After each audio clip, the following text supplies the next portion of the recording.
Hello. तो आज हम स्टार्ट करते हैं सेट के बिल्ड इन फंक्शन। इससे पहले हमने पाइथन के लिस्ट, टपल, इनके हमने बिल्ड इन फंक्शन देखे थे। सेट के भी हमने कुछ बिल्ड इन फंक्शन देखे थे, बट हम अभी कुछ और फंक्शंस देखेंगे जो इसमें सेट में वैल्यू ऐड करने, रिमूव करने के लिए, इनके लिए यूज़ होगा।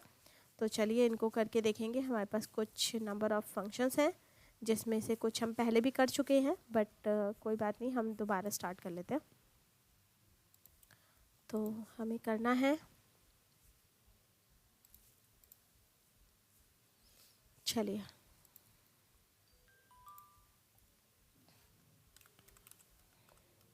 Python set dot P Y, हम एक सेट बना लेते हैं। हमने लिया सेट 1 और सेट 1 के अंदर हम कुछ भी इसके अंदर हम डेटा ले लेते हैं। जैसे हमने डेटा लिया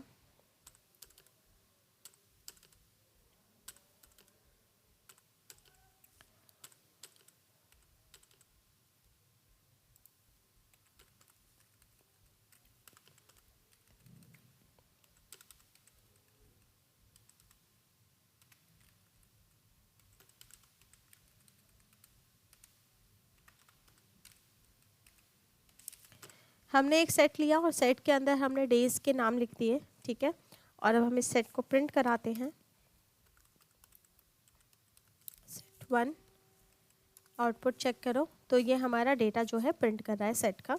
सेट में हम किसी भी टाइप के हम डेटा स्टोर कर सकते हैं। आप इस तरह से आप कैरेक्टर में भी कर सकते हैं और उससे भी कर सकते हो।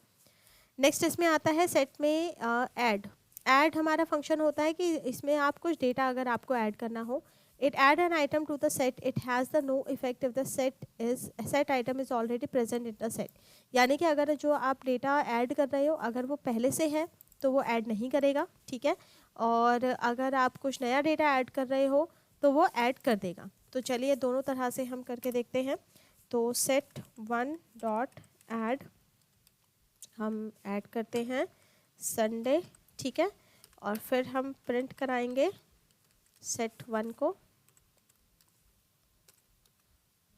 तो इसने कोई इफेक्ट नहीं दिया, सेम एज इसने दे दिया, ठीक है। बट अगर अब हम इसमें कोई दूसरा डेटा ऐड करा देते हैं,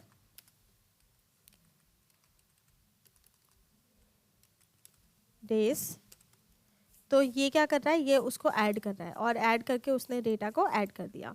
सेट में जैसे हमें पता है कि डेटा भी वो रैंडम में दिखाता है, हमारा कोई एक सीरीज़ में नहीं दिखाता, तो रैंडम ऑर्डर में ये डेटा को भी ऐड कर रहा है और शो भी हमारा उसी तरह से कर रहा है, ठीक है। नेक्स्ट उसके बाद आता है क्लियर। क्लियर फंक्शन हमारा क्या करेगा, it delete the all item from the set, यानी कि सेट में से जितने भी आइटम्स हैं वो सारे आइटम्स को डिलीट कर देगा। तो अगर आप क्लियर करते हैं, जैसे अगर मैं करती हूँ सेट 1 डॉट क्लियर और फिर मैं इसको प्रिंट कर देती हूँ, किसको, सेट 1 को। तो अब ये हमारा क्या दिखाना चाहिए, हमारा दिखाना चाहिए, ठीक है, एक सेकेंड,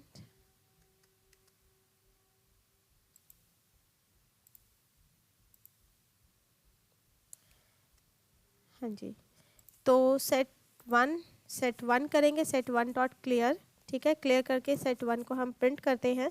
तो आप इसको देखेंगे, यहाँ से मैं हटा दूँ, फिर आप देखिए।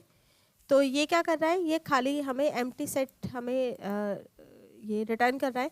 तो यानी कि जो भी आपने डेटा लिखा था सेट 1 के अंदर, वो सेट 1 के अंदर हमारा डेटा जो है वो सारा डिलीट हो गया और सिर्फ ब्लैंक सेट हमारा रह गया है। तो क्लियर हमारा क्या करता है, क्लियर जो हमारा ऑप्शन है वो हमें सारा डेटा जो सेट में से जितना भी डेटा है सबको डिलीट कर देता है। देन उसके बाद आता है कॉपी। कॉपी फंक्शन क्या करता है, return a shallow copy of the set, यानी कि एक सेट की दूसरी कॉपी बना देगा। तो आप इसको कॉपी भी कर सकते हैं, जैसे मैंने लिखा सेट 2 और सेट 2 में मैं सेट 1 डॉट कॉपी, सिंपल हमने कॉपी फंक्शन कॉल करा, ठीक है। और यहाँ पे हम प्रिंट क्या कर रहे हैं, सेट 2 को प्रिंट कर देते हैं।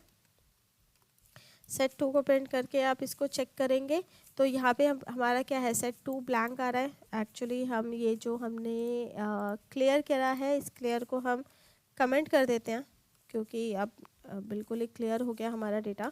तो आप देखेंगे तो यहाँ पे हमारा ये रहा सेट 1 और ये हमारा सेट 2, ये दोनों हमारा प्रिंट कर रहा है। तो इसके अंदर भी हमारा डेटा जो है सेम ऐसे ही दिखा रहा है, ठीक है। यहाँ पे डेज लास्ट में है, यहाँ डेज पहले है, ये ट्यूसडे, फ्राइडे, सैटरडे, मतलब ये रैंडम ऑर्डर में दिखाता है, इसलिए ये डेटा इस तरह से दिखा रहा है, बट पूरी पूरी कॉपी बन गई उसकी। सेट 1 की सेट 2 में हमने एक कॉपी बना ली। नेक्स्ट उसके बाद आता है difference update. Difference update function क्या करेगा, ये हमने लास्ट में भी देखा था, जो हमारे सेट के फंक्शंस थे हमने उसमें देखा था। It modify the set by removing the all item that are also present in the specific set. यानी कि ये क्या करता है, पहले सेट को मॉडिफाई कर देता है, जो दूसरे सेट में हमारा डेटा प्रेजेंट है उस आइटम को रिमूव करके, यानी कि डिफरेंस सिर्फ डेटा दिखाएगा, डिफरेंस डेटा दिखाएगा।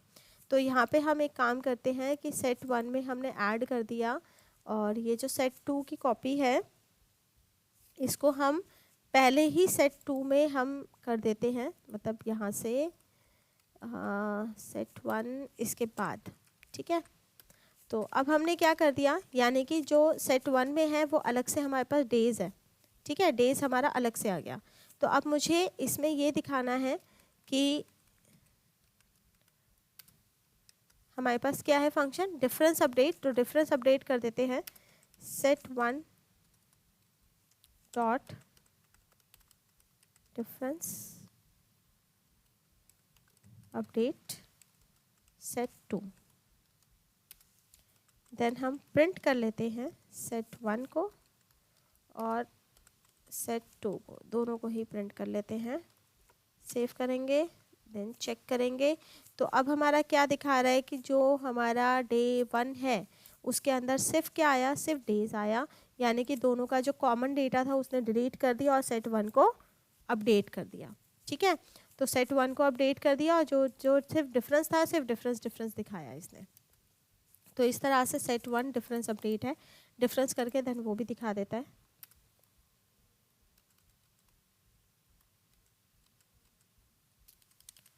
हम जो नहीं चाहिए हम उसको कमेंट कर देते हैं, ओके। तो ये अब हमारा हुआ। नेक्स्ट उसके बाद हमारा डिफरेंस अपडेट के बाद आता है डिस्कार्ड। डिस्कार्ड जो फंक्शन होता है, it remove the specific item from the set, यानी कि सेट में से डेटा डिलीट करने के लिए। तो यहाँ पे जैसे डेज नाम का जो हमारा डेटा था जो हमने ऐड किया था, अगर वो डेटा हमें डिलीट करना है तो हम क्या करेंगे, सेट 1 डॉट डिस्कार्ड, और डिस्कार्ड के मैं डेज ही डिलीट कर देती हूँ और फिर प्रिंट कर देते हैं सेट 1 को, ओके। तो अब हम देखेंगे, तो यहाँ पे अब सेट 1 जो प्रिंट हो रहा है उसके अंदर डेज नहीं है, यानी कि डेज डिस्कार्ड हो गया, डिलीट हो गया। तो यहाँ पे हम डिस्कार्ड यानी कि स्पेसिफिक आइटम को रिमूव करने के लिए। इंटरसेक्शन भी हमने देखा हुआ था। It return the new set that contain the only the common element of the both set that all the set is more if more than 2 are specified. यानी कि इसके अंदर इंटरसेक्ट क्या करता है, इंटरसेक्ट करके जो आपका कॉमन एलिमेंट है सिर्फ वही दिखाता है। ये भी हम पहले कर चुके हैं, इंटरसेक्ट भी कर चुके हैं हम, इंटरसेक्ट अपडेट भी कर चुके हैं। इसमें सिर्फ उस डेटा के अंदर सिर्फ ओरिजिनल आइटम ही मतलब जो कॉमन आइटम है वही प्रेजेंट होंगे और बाकी आइटम डिलीट हो जाते हैं। नेक्स्ट उसके बाद हम बात करते हैं डिसजॉइंट की। इस डिसजॉइंट हमारा क्या करता है, return true if the two set have the null intersection. यानी कि ये आप लोगों ने पहले भी किया हुआ है कि अगर दोनों में कॉमन ही डेटा है तो वो इस डिसजॉइंट हमारा क्या करता है, ट्रू रिटर्न करेगा। तो करके देख लेते हैं इसको भी। जैसे हमारा सेट 1 है और सेट 2 है, तो सेट 1 एंड सेट 2 के अंदर हमारे पास दोनों के अंदर सेम डेटा है, ठीक है, क्योंकि सेट 1 में हमने ऐड किया था, बाद में इसको डिस्कार्ड भी कर दिया। इसको कट करके यहाँ पेस्ट कर दो। तो अभी हमारा क्या है, सेट 1 के अंदर हमारा पूरा डेटा हमने ऐड कर रखा है, ये सेट 2 के अंदर भी सेम ही है। तो यहाँ पे हम प्रिंट कर देते हैं सेट 1 डॉट इस डिस जॉइंट, और यहाँ पे हम करते हैं सेट 2। सेव करके चेक करो, इनवैलिड, ओके, कॉमा लग गया, डिलीट। तो यहाँ पे क्या दिखा रहा है, फॉल्स दिखा रहा है। फॉल्स इसलिए दिखा रहा है क्योंकि दोनों ही आइटम जो है हमारा set 1 is disjoint set 2।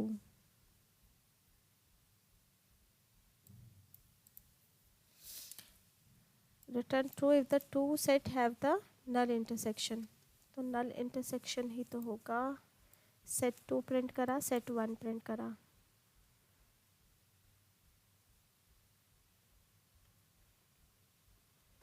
Save and check.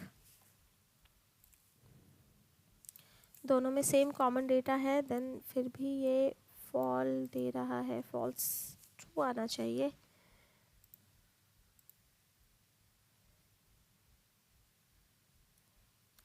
अगर हम यहाँ पे कुछ अलग से ऐड करते हैं, दोनों में ऐड हो गया, then false. Okay, cut copy बनाने के बाद ऐड करते हैं।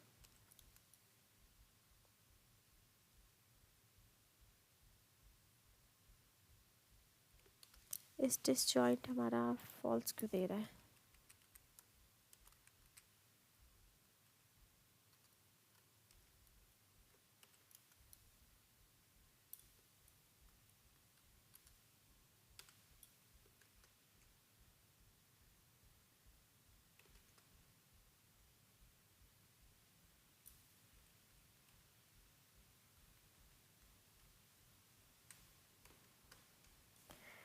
Is disjoint return true if two sets have a null intersection। दोनों के इंटरसेक्शन में अगर, मतलब दोनों अगर सेट बिल्कुल सेम हुए तो ये हमारा ट्रू देता है। तो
डिसजॉइंट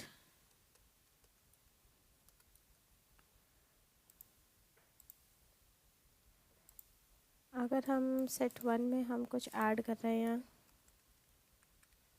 तब भी ये फॉल्स दे रहा है। मान लो अगर दोनों ही कॉमन है तो तब भी ये फॉल्स दे रहा है। और अगर मैं ऐड कर देती हूँ तब भी ये फॉल्स दे रहा है, क्योंकि set 1 is disjoint set 2 is disjoint set 1। Ma'am एक बार सारी वैल्यू अलग रख के देखिए। सारी वैल्यूज़ अलग रख के देखें, चलिए ये भी करके देख लेते हैं। तो हम यहाँ पे सेट 1 ले लेते हैं और यहाँ पे 1 2 3 और सेट 2 ले लेते हैं एंड यहाँ पे बिल्कुल ही 4 5 6।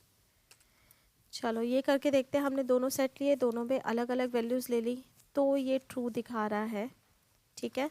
और अगर एक भी कॉमन करेक्टर हुआ, जैसे मान लो 3 है, तो ये फॉल्स दिखा रहा है।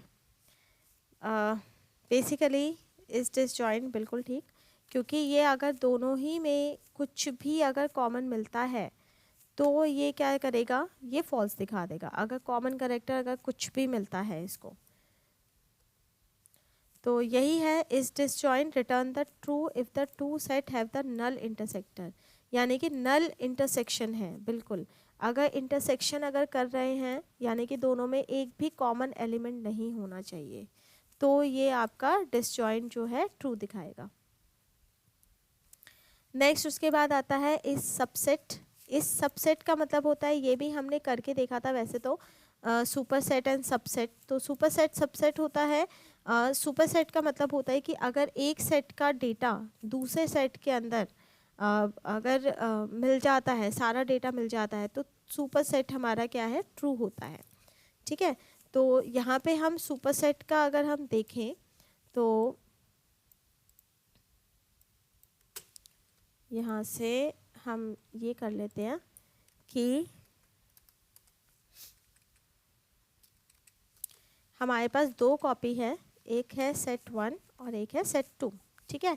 तो दोनों के अंदर हमारा सेम डेटा है, ठीक है।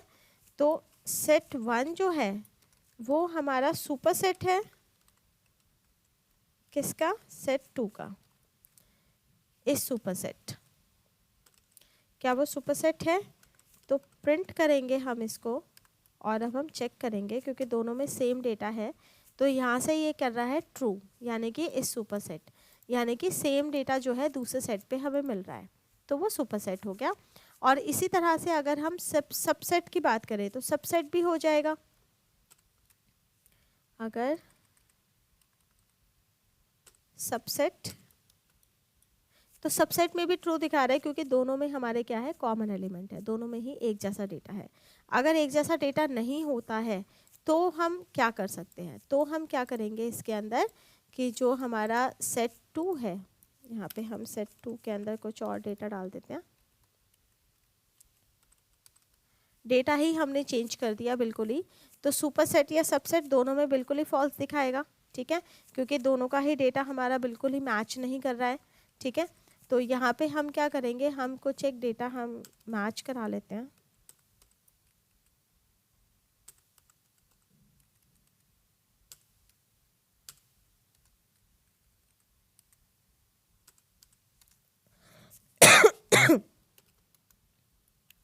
तो यहाँ पे अभी भी फॉल्स दिखा रहा है। फॉल्स इसलिए दिखा रहा है क्योंकि ना तो सेट 2 का जो पूरा डेटा है वो हमारा सेट 1 में है, तो इसको आप हटा दो, 4 5 हटा दो। अब संडे मंडे जो है, जो हमने सेट 2 के अंदर डेटा दिया है वो सेट 1 के अंदर है। तो अब क्या दिखाएगा, दोनों, एक में ट्रू दिखा रहा है जो हमारा सुपर सेट है, बट सबसेट का क्या दिखा रहा है, फॉल्स दिखा रहा है। सबसेट फॉल्स इसलिए दिखा रहा है क्योंकि जो हमारा सेट 1 है वो तो सेट 2 का सुपर सेट है, क्योंकि सेट 2 के सारे element is present in set 1, but set 1 के सारे एलिमेंट सेट 2 में प्रेजेंट नहीं है। तो सेट 1 सुपर सेट नहीं है, सबसेट नहीं है, set 1 is a super set, ठीक है। तो यहाँ पे इसका डेटा, इसमें सारा डेटा मिल रहा है, बट इसका सारा, मतलब इसका सारा डेटा इसके अंदर नहीं है, इसलिए ये फॉल्स दिखा रहा है। तो हमारा सबसेट एंड सुपरसेट इस तरह से हमारा शो कर देता है। नेक्स्ट उसके बाद आता है पॉप। पॉप बेसिकली क्या करता है, remove and return the arbitrary set element that is the last element of the set, raise key error if the set is empty. यानी कि रिमूव क्या करेगा, पॉप क्या करेगा, एक वैल्यू को निकाल देगा, रिमूव करेगा। जैसे हम सेट 1 में से पॉप कर लेते हैं, ठीक है, और इसको प्रिंट करा देंगे कि हम क्या पॉप कर रहे हैं। तो पॉप में देखो इसने एक एलिमेंट दे दिया हमारा सैटरडे, ठीक है, लास्ट एलिमेंट इसने हमारा पॉप कर दिया है। एक सेकेंड, हाँ जी, तो इसने लास्ट एलिमेंट हमें पॉप करके दिखा दिया, ठीक है। पॉप हमारा हमेशा लास्ट एलिमेंट दिखाता है, मतलब एक एलिमेंट हमारा निकाल के दिखाएगा लिस्ट में से। नेक्स्ट उसके बाद हमारा इसमें आता है, पॉप के बाद आता है रिमूव। रिमूव बेसिकली रिमूव करेगा, ठीक है, remove an element from a set, it must be a member, if the element is not a member raise a key error. यानी कि आपका जैसे पॉप है उसी तरह रिमूव भी यूज़ होगा। तो यहाँ पे पॉप तो ये अपने आप ही वैल्यू लिखाता है, और रिमूव हमारा क्या करेगा, वैल्यू हमें देना पड़ेगा। जैसे रिमूव में हम सैटरडे को ही रिमूव करते हैं, ठीक है। तो यहाँ पे क्या दिखा रहा है, नन, यानी कि वैल्यू उसको नहीं मिली है। रिमूव नन नहीं, इसके बाद हमें प्रिंट करना पड़ेगा।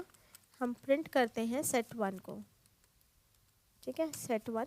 ये जो प्रिंट है वो हमारा रिमूव दिखा रहा है। तो अब ये क्या दिखा रहा है, की एरर जनरेट कर रहा है, क्योंकि सैटरडे रिमूव हो चुका है तो की एरर बता रहा है। यहाँ पे उसने सैटरडे रिमूव कर दिया था, ठीक है। सैटरडे रिमूव करके जब हम उसने प्रिंट कर रहे हैं, यानी कि जब वो रिमूव कर रहे हैं, तो रिमूव में ये की एरर जनरेट कर रहा है, ठीक है। आप कोई और वैल्यू हम डिलीट कर सकते हैं इसमें से। रिमूव अगर हम मंडे रिमूव कर देते हैं, सेव एंड चेक, तो अब देखो इसने मंडे रिमूव करने के बाद हमारे पास जो डेटा था उसने दिखा दिया, Friday, Tuesday, Wednesday, Thursday and Sunday. और सैटरडे जो है वो रिमूव ऑलरेडी हो चुका है क्योंकि पॉप फंक्शन के थ्रू से, ठीक है। तो इस तरह से हमारा क्या कर रहा है, ये हमें वैल्यूज़ दिखा रहा है। तो ये की एरर तभी जनरेट करता है जब उसको वैल्यू नहीं मिलती है।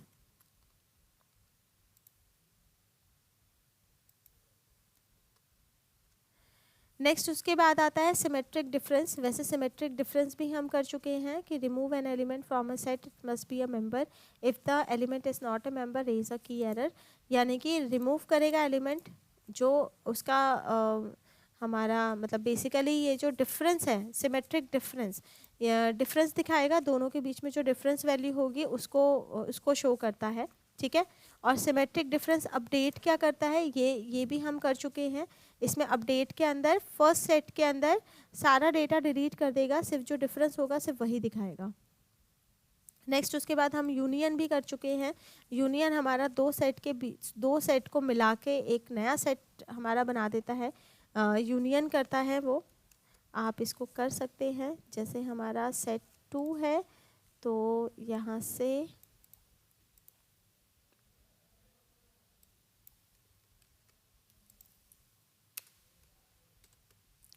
हम यूनियन कर लेते हैं। यूनियन फंक्शन भी हम पहले कर चुके हैं, print set 1 dot union set 2, ठीक है। सेट 1 और सेट 2 का हमने यूनियन कर दिया। तो यूनियन में आप देखोगे तो इसने क्या कर दिया, उन दोनों का मर्जअप कर दिया, लेकिन मर्जअप में कोई डिफरेंस था ही नहीं, तो डिफरेंस इसने दिखाया नहीं, ठीक है, क्योंकि दोनों ही एलिमेंट हमारे कॉमन हैं।